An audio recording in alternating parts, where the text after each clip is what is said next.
Bonjour à tous, bienvenue. Donc, je vais vous présenter aujourd'hui un projet open source qui s'appelle Jenkins Evergreen. C'est une évolution de Jenkins, encore des arrivants, euh, qui change pas mal la façon dont on peut utiliser Jenkins. Je vais détailler un peu plus. Alors, d'où je viens, qui je suis, où vais-je, dans quelle étagère. Je contribue à Jenkins depuis une dizaine d'années, à l'époque où ça ne s'appelait pas Jenkins. Je travaille maintenant chez CloudBees depuis 2 ans, en embauche d'ailleurs, pour ceux que ça intéresse. Voilà, vous me trouverez un peu partout comme ça, sur GitHub, sur Twitter, et voilà, si vous avez des questions. J'ai des goodies devant, pour ceux qui n'ont pas vu, donc n'hésitez pas après, il y a des t-shirts, des stickers, et j'offrirai ce truc à ceux que ça intéresse, à celui ou celle que ça intéresse. Du moment qu'il arrivera ou elle arrivera à faire le petit challenge dont on va discuter dans quelques temps. Allons-y. L'année dernière, en 2017, en septembre, lors de Jenkins World à San Francisco, Kosuke Kawaguchi, le créateur du projet Jenkins, on était au Contributor Summit, à challenger la communauté en disant comment est-ce qu'on pourrait faire pour finalement régler le problème. L'un des problèmes dont on sait qu'il existe pour les utilisateurs, c'est que démarrer sur Jenkins, même si c'est un outil qui est très très puissant, on peut faire plein de choses diverses et variées avec. C'est vrai qu'au premier abord, pour un nouvel arrivant, ça peut être parfois un peu difficile à mettre en place correctement. Donc ils avaient dit comment est-ce qu'on pourrait mettre en place un serveur de ce genre en moins de 5 minutes et 5 clics. Ce qui est une tagline assez amusante et en même temps assez ambitieuse. Et après pas mal de réflexions, il y a eu une chose qui a commencé à ressortir de toute cette chose.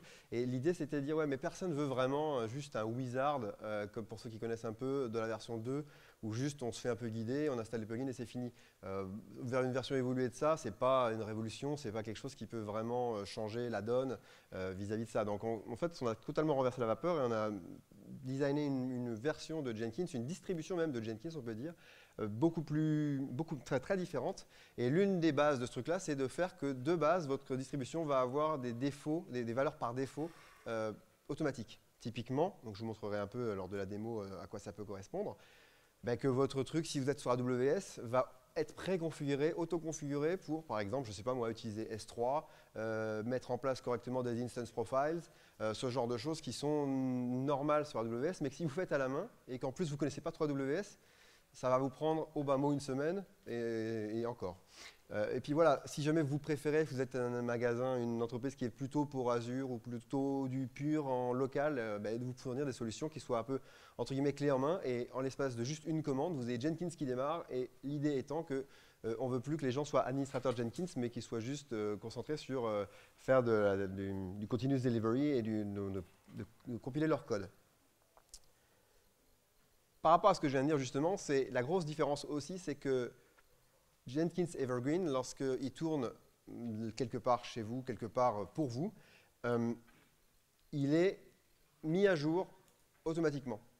Donc l'idée, c'est d'appliquer le continuous delivery effectivement à Jenkins lui-même. Alors pour ceux qui ne connaissent peut-être pas, peut-être une phrase sur ça, continuous delivery, c'est la mouvance actuelle qui consiste à essayer de faire que, en gros, pour faire très très simple, ne dites pas que j'ai dit que c'était purement que ça, d'accélérer la livraison, de réduire la taille des choses qu'on livre pour que ce soit moins douloureux, qu'on puisse rollbacker plus facilement et de potentiellement relisser peut-être 10 fois, 50 fois, 1000 fois par jour pour que ça devienne quelque chose de totalement naturel et donc peu risqué.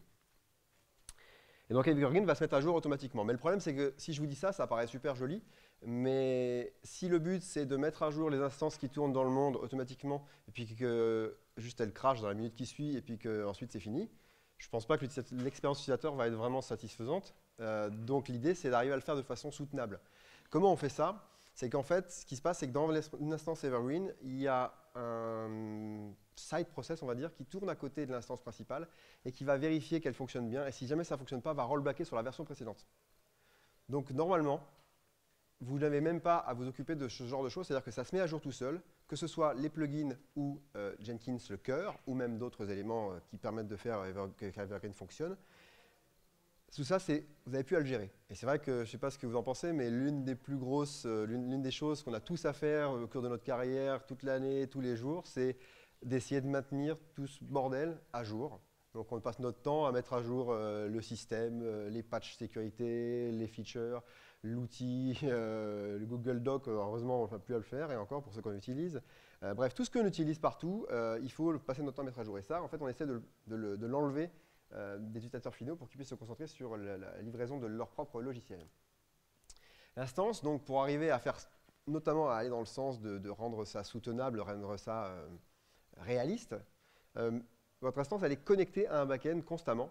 Et les erreurs et les warnings, typiquement, et notamment plus tard, mais ça c'est parce que là je parle de ce qui est déjà fait, on va aussi typiquement envoyer de la télémétrie sur des métriques. Donc par exemple, le nombre de, ça c'est un truc un peu technique, mais le nombre de flow nodes ou le nombre de steps au niveau d'un pipeline, pour ceux qui connaissent un peu, mais en gros, des choses qui sont anonymes, mais qui permettent pour les développeurs, typiquement, de comprendre quels sont les cas d'utilisation, comment les choses sont utilisées, quels sont, par exemple, dans le monde entier, les pires cas.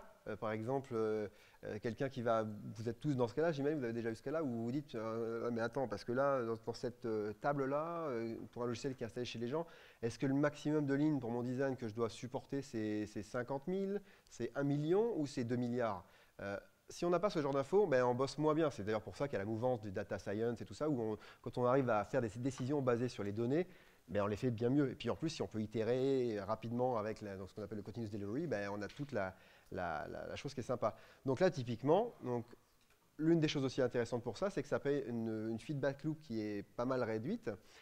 Et ça va permettre aussi, nous, côté équipe Evergreen, de détecter éventuellement les erreurs avant que même vous les ayez vues. Et donc, ce qui nous arrive encore régulièrement en ce moment, même si on n'est qu'en pré-alpha, les instances de test qui tournent par-ci par-là, essentiellement des gens de la communauté, les gens qui sont un peu avant early adopters, on va dire, mais on détecte qu'il y a un warning qui ressort parce que le cœur a été mis à jour et que c'est un warning super chiant.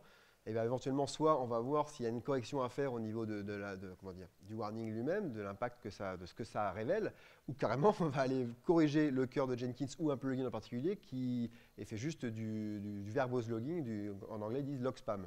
Puisqu'en gros, vous avez tous jusqu'à là, et quand on ne fait pas du DevOps dans le sens où on va un peu exploiter ce qu'on release soi-même, je crois qu'on a tendance à pas trop penser aux logs qu'on va bourriner sur le disque. Et résultat, en fait, nous, ce qui se passe, on a eu le cas encore récemment, où on avait un plugin qui avait été modifié et qui, en fait, générait des milliers de logs de warning. Mais juste, ça veut dire que les utilisateurs finaux, dans leurs instances, quand ils mettaient à jour ce truc-là, ils allaient se retrouver dans leur système, s'ils font ça professionnellement, correctement. Ils vont gérer leur log et compagnie, puis ils se font bourriner d'un seul coup. Ils ont des milliers de trucs qu'il ne faut pas regarder parce qu'en fait, c'est pas très grave. Donc tout ça, nous, on peut le régler sans que vous ayez rien à faire, typiquement. Et le truc super cool aussi pour ça, mais je vais y revenir un peu après, c'est qu'en fait, c'est non seulement donc bénéfique d'un point de vue utilisateur, mais l'objectif, c'est d'arriver à faire une boucle, un cycle vertueux, puisque les développeurs eux-mêmes peuvent se dire eh ben, je vais faire un patch ou un truc qui va me permettre, avec peut-être une espèce de feature flag ou quelque chose comme ça, de pousser ça en production, sans que ça pète tout, mais pour avoir finalement du feedback au niveau logging, pour ensuite décider si oui ou non je fais telle implémentation ou telle implémentation. Et ça peut se faire en l'espace de quelques heures en fait. Alors que dans le système de release habituel, et notamment celui de Jenkins, je pense que vous êtes d'accord pour dire que c'est rarement quelques heures le temps de cycle. Ensuite, bon, finalement j'en ai un petit peu parlé, ça ce que je suis en train de vous lister, c'est ce qu'on a appelé dans le truc, dans Evergreen, dans le design que je vous montrerai un petit peu après, les 4 piliers. Les 4 piliers du design. C'est-à-dire qu'on veut aussi que l'utilisateur ne puisse pas se planter en gros. On veut le mettre sur des rails avec de la doc. Donc typiquement, il y a aussi dans Evergreen de la doc qui est carrément embarquée dans l'instance, qui va vous expliquer des choses en fonction de ce que vous ouvrez, plus qu'une instance normale. Puisque aussi, pour quelle raison? C'est qu'on pourrait en faire une partie dans les Jenkins originels que tout le monde connaît aujourd'hui, enfin beaucoup de gens connaissent aujourd'hui. Mais vu qu'on connaît moins l'environnement dans lequel on tourne, puisque là on sait si vous avez provisionné une instance dans ce qu'on appelle la flavor AWS, on sait quel est l'environnement, puisque c'est nous qui avons tout créé. Vous avez juste vous occupez de votre code en gros et votre projet. Alors donc on va être capable de pouvoir vous guider beaucoup plus clairement en fait. Ensuite, peut-être plus important encore pour aujourd'hui, Ben, c'est un logiciel totalement développé en open source. Donc je vous montrerai éventuellement le lien après, mais vous pourrez voir que ce soit le chat, les tickets, donc tout est dans le Jira open source de Jenkins. Toutes les pull requests, tout est fait donc dans le repo qui se trouve en lien en bas à droite. Donc tout est ouvert. Donc enfin, je vous encourage à contribuer si le projet vous le trouvez intéressant et amusant. Et donc, plus concrètement, on va un petit peu expliquer comment fonctionne Jenkins Evergreen. Comment ça fonctionne dans une image Docker, en fait. Alors oui, si vous faites du Docker, ça ne va pas vous plaire nécessairement si vous êtes dogmatique, c'est un peu péjoratif, mais je connais assez bien Docker, et oui, effectivement, vous allez voir qu'en gros, on met plusieurs process dans un conteneur Docker, mais en fait, on utilise beaucoup Docker, en l'occurrence, pour l'aspect système de distribution, plus que pour du jetable et redéployable en mise à jour. Donc, qu'est-ce qui se passe? C'est que dans cette image Docker qu'on va déployer dans différents environnements possibles, on va avoir un client qui tourne, qui va être en gros l'espèce de side process dont je vous parlais tout à l'heure, parce que si, typiquement, on fait les mises à jour depuis Jenkins, vous imaginez bien qu'au niveau design, ça ne tient pas bien la route. Si on a un truc dans Jenkins qui fait qu'il s'auto-check lorsque ça redémarre, et que si ça ne marche pas, il se rollback, je ne sais pas si vous voyez bien, si Jenkins ne démarre pas, ce qui tourne dans Jenkins pour se checker lui-même, ça ne marche pas super. Donc, il y a un truc à côté de Jenkins qui va tourner, qui va faire cet aspect mise à jour et cet aspect check. Donc, comment ça fonctionne? Quand vous démarrez une instance Evergreen, ça se connecte à un backend qui se trouve sur evergreen.jenkins.io, qui va aller en fait se connecter, s'enregistrer et qui va se faire renvoyer une liste de choses à faire. Donc, qu'on appelle un update level. Donc, l'update manifest, il va lui dire bah voilà ce qu'il faut que tu prennes. Et quand vous démarrez une instance de Evergreen, dedans, il n'y a rien en termes de Jenkins, il n'y a pas de plugin, il n'y a pas de WAR, pour ceux qui connaissent. Il n'y a ni donc le cœur, ni des plugins.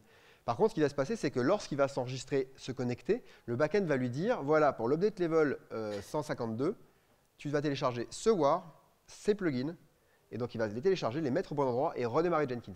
Donc essayer de provoquer un redémarrage de Jenkins.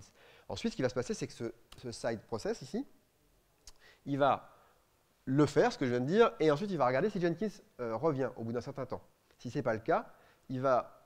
alors la première fois, ça n'a pas beaucoup de sens, forcément, si on part de zéro et qu'on fait ça et qu'on rollback, ça ne va pas servir à grand-chose. Mais pour passer à l'étape suivante, imaginez que vous soyez dans un cas qui commence à devenir nominal depuis quelques semaines, et, je vais vous faire une démo de ça après.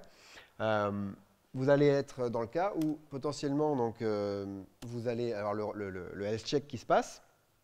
Et si jamais, donc le truc qui est à gauche, si jamais ça marche encore. Si ça se rend compte que ce truc-là, il n'est pas revenu au bout d'un certain nombre d'essais avec ce qu'on appelle un exponential back-off, donc en français, vous savez, un truc exponentiel, on vérifie toutes les secondes, puis toutes les 2 secondes, puis toutes les 4 secondes, et puis on lui laisse un certain temps pour essayer de revenir. S'il ne revient pas, on rollback. On dit au back-end, Marcel, ce que tu m'as envoyé, c'était super sympa de ta part, mais ça ne marche pas. Donc, renvoie-moi autre chose. Et le back-end va faire le calcul, parce que le back-end sait quels sont les plugins installés, et va vous dire, OK, reviens à cet endroit. Par exemple, enlève ce plugin et rajoute celui-là, parce que c'était l'étape d'avant ou une étape encore autre qu'on va tester. Et en pratique, techniquement, ce n'est pas exactement ça, mais en pratique, ça va vous faire revenir à l'étape d'avant. À l'état d'avant, pardon. Un autre truc assez sympa, effectivement, c'est donc on utilise un projet, un SaaS, Sentry, qui ont donné une licence au projet open source Jenkins pour qu'en fait, on fasse de l'agrégation de logs. Donc, ce truc-là, c'est un SaaS qui fait de l'error logging, qui gère de l'error logging. Donc, en gros, vous pouvez lui envoyer des logs d'erreurs et il va les compter. Et selon comment vous lui envoyez, il va être capable aussi de les compter, de vous dire, il y en a eu 1000 et il y en a eu 1000 parmi 50 utilisateurs différents. Et ça, c'est assez sympa parce que si je vous montre, hop là.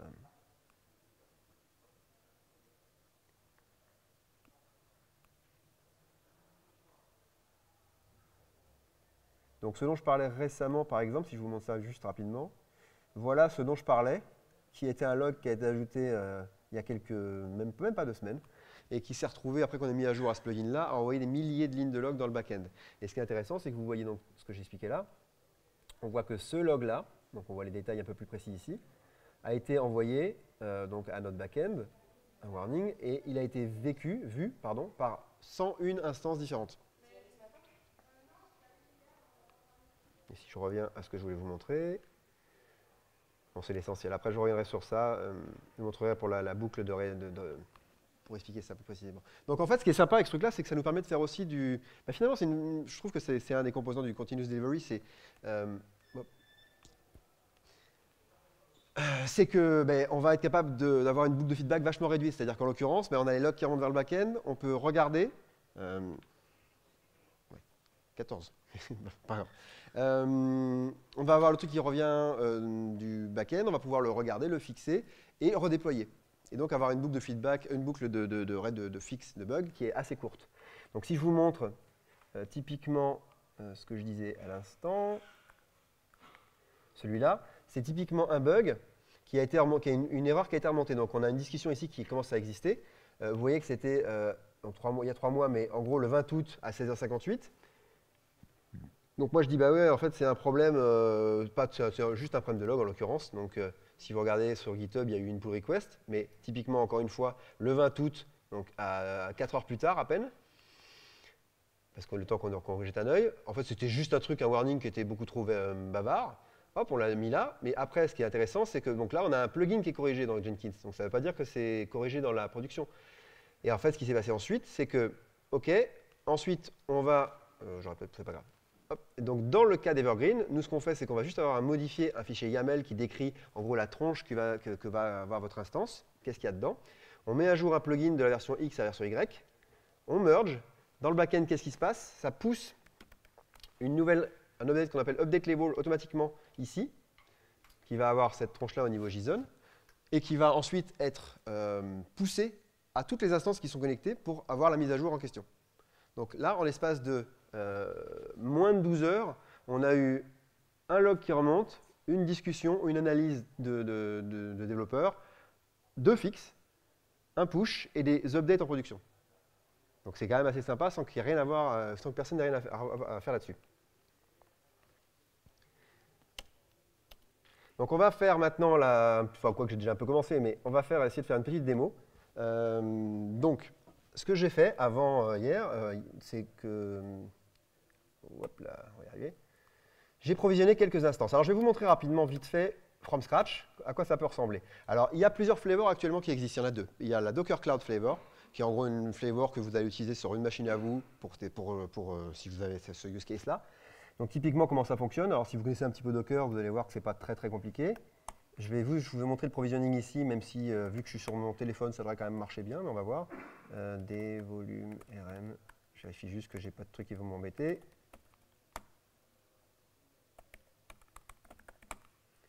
Hop. Et donc voilà la commande. Alors pour ceux qui connaissent un tout petit peu Docker, et même pour ceux qui ne connaissent pas, c'est pas très très compliqué. Donc on crée un volume, on pool pour être sûr que là, ça ne sert pas à grand chose pour ceux qui connaissent, si jamais il n'y avait pas l'image avant, mais ça permet d'être sûr que si quelqu'un a déjà déjà joué avant, ce sera à jour, parce que le run ne pool pas. Donc, et on vous démarre une instance en local. Donc qu'est-ce qui va se passer? Donc là, ce qui est bien, c'est qu'on va voir les logs. Alors vous allez voir, ça va être assez verbeux. Ça va se connecter au back-end. Ça s'enregistre, comme j'expliquais. Il est en train de récupérer l'équivalent du JSON. Et là, il commence à télécharger les plugins et le WAR nécessaire. Donc il vous indique combien de temps il a mis. Et vous allez voir un truc intéressant. Alors, par contre, j'ai oublié un truc important, quoique c'est pas grave pour ça. Parce que j'ai un bricolage que je fais juste pour la démo. Donc là, vous voyez, il est en train de télécharger les choses. Et en gros, si jamais j'ouvre pendant ce temps-là l'instance, vous voyez ce qui se passe. Donc là, en fait, il y a en gros, dans l'image Docker, un autre processus, pour ceux qui aiment bien ça, un reverse proxy qui tourne et qui est en gros en train de checker si Jenkins arrive. Donc vous avez ici, si vous regardez là, non, pas là, pardon. Le statut C, ça que je voulais pas aussi moi. Voilà, donc en fait, vous voyez, ça vous n'avez pas vu parce que c'est trop tard, mais en gros, ça défile dynamiquement et vous dit ce qu'il est en train de faire. Ce que je voyais dans les logs, en fait, on les voit dans l'IHM. Et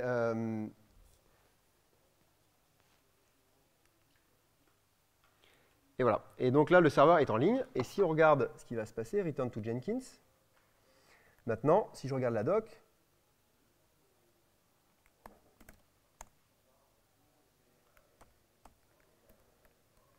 wow.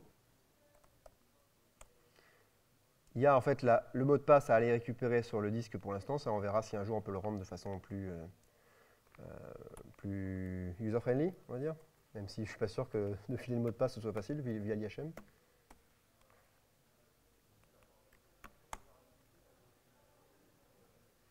Là, on a une instance qui tourne. Et surtout, qui tourne, si jamais je vous montre un petit Hello World,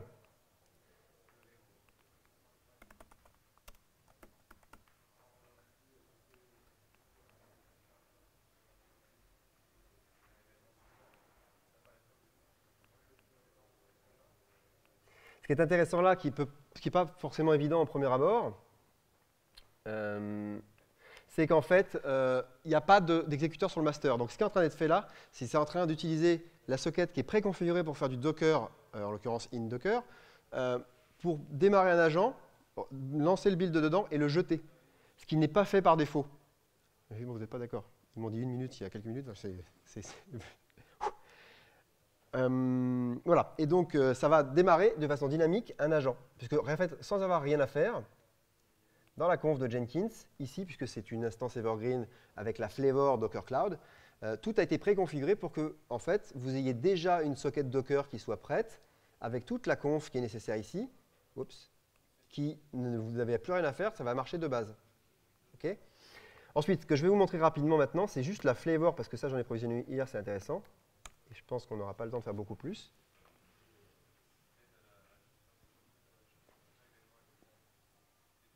Donc ça, c'est une flavor AWS. Comment ça fonctionne? On utilise, pour ceux qui connaissent un petit peu CloudFormation, on a un template CloudFormation qui provisionne dans AWS une stack CloudFormation, ça s'appelle, avec tout un ensemble de choses préconfigurées. Donc par exemple, un instance profile qui fait qu'on va avoir les droits, qu'on n'a pas besoin de credentials, puisqu'on tourne dans un environnement qui permet de récupérer dynamiquement les droits. Et encore une fois, si je vous montre la tête de la configuration de cette instance, vous allez voir que, alors pour juste les faits d'aujourd'hui, je vais vous montrer ici rapidement, parce que sinon je vais perdre du temps à attendre. On va le lancer en arrière-plan pendant que je vous montre. Donc là, je vais, c'est l'effet Monel, dis donc.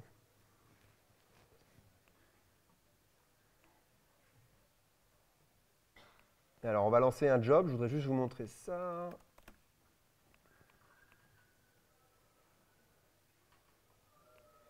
On va faire pareil qu'avec l'autre flavor, juste pour lancer, pour faire un petit test.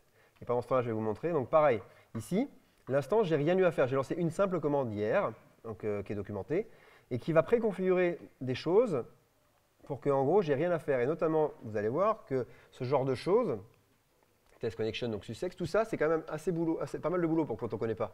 Tout ça, arriver à mettre correctement les security groups, les créer côté AWS, préconfigurer le fait d'avoir un instance profile, lancer l'instance dedans, prendre la bonne taille, préconfigurer les choses qu'il va falloir faire installer sur un agent pour qu'il fonctionne, parce que pour qu'un agent fonctionne, il faut lui installer un JDK et compagnie. Tout ça, c'est fait. Il n'y a rien à faire.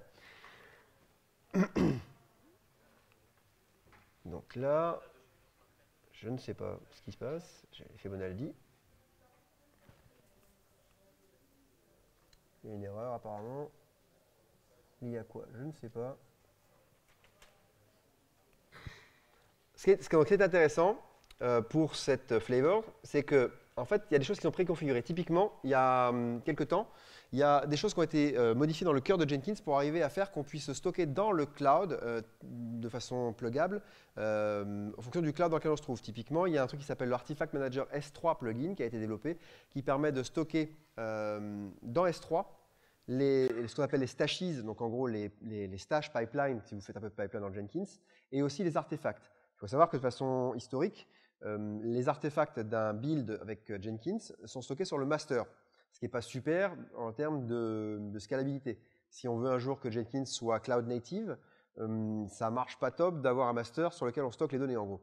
Donc ce qui se passe, c'est qu'en fait, on peut maintenant, c'est déjà préconfiguré dans cette flavor-là.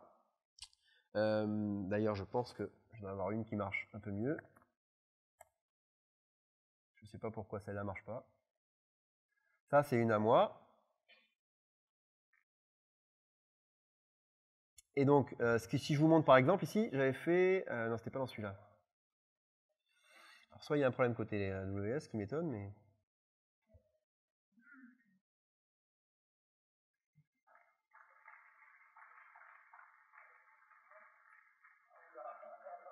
Ouais, il y a un problème quelque part. Bon, bref.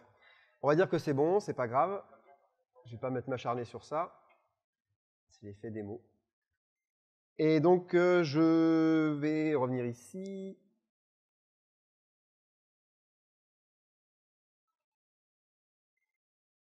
Donc c'est un truc, je vais finir sur ça, ce sera le mieux.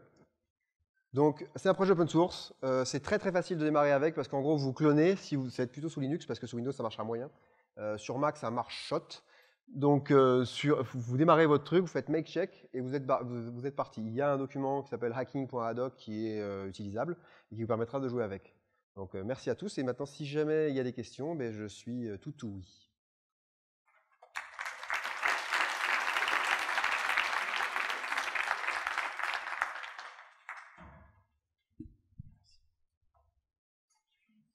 Le câble arrive. Des questions. J'avais une question sur la possibilité ou pas de gérer des versions précises. Par exemple, je dois faire une release, un patch super critique. Pour une raison X ou Y, j'arrive pas à reproduire mes builds.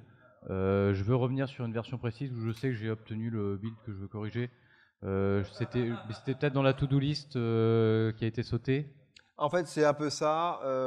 À court terme, c'est pas prévu parce que ce qu'on veut, c'est avoir l'aspect obvious pass ou user success et éviter les merdes. Et en fait, le problème, c'est que si on multiplie les combinatoires avec différentes instances qui peuvent avoir différents plugins, aujourd'hui, on n'avait pas la capacité, à l'état du projet, de permettre aux utilisateurs de dévier, de dire je veux telle version du plugin, etc. Donc aujourd'hui, c'est pas possible. Maintenant, ce qui est envisagé potentiellement, c'est d'ouvrir un peu les vannes au fur et à mesure, mais on n'en est pas assez loin dans l'étape du projet pour qu'on puisse commencer à ouvrir ces vannes-là.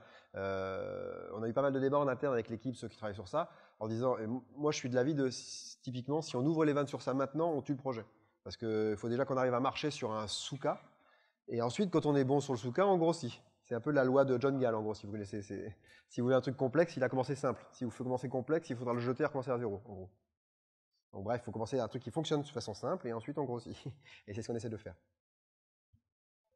D'autres questions ? 2.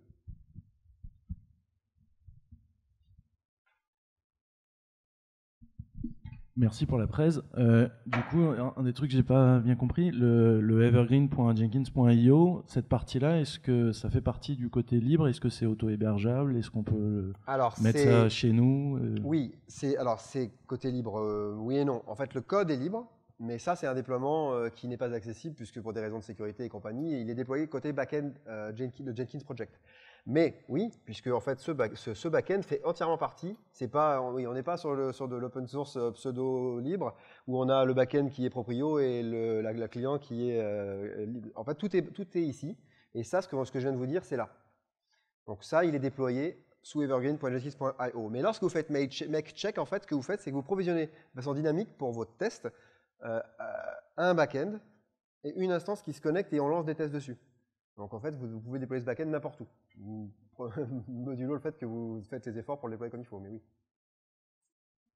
Une dernière question ? On a mis à gauche. Là-bas. D'après ce que je vois, est-ce que c'est quand même fait pour des gros projets, pour des choses avec des grosses instances. Mais si on fait du développement personnel et qu'on a besoin de faire une intégration continue dessus, est-ce qu'on peut facilement passer par Evergreen pour arriver à mettre en place toute la chaîne? Alors, dans le sens vraiment de ça veut dire que développement. j'ai raté ma présentation si jamais tu penses que c'est pour les gros trucs. J'aurais tendance à dire que c'est l'inverse. Une entreprise où il y a beaucoup de monde qui vont avoir plein de customisations, qui ont envie c'est plutôt, pour eux, potentiellement, ils vont pas être la cible parce que ça va être trop compliqué. Ou enfin, ça va être trop restreint en termes de scope. Pour quelqu'un qui est tout seul, justement, lancer une Docker Cloud Flavor ou un AWS ou autre chose d'ailleurs, c'est trouver une commande et il a une CI qui tourne et qui n'est pas chez un truc propriétaire ou ailleurs. Donc c'est son instance et en un clic, ça fonctionne.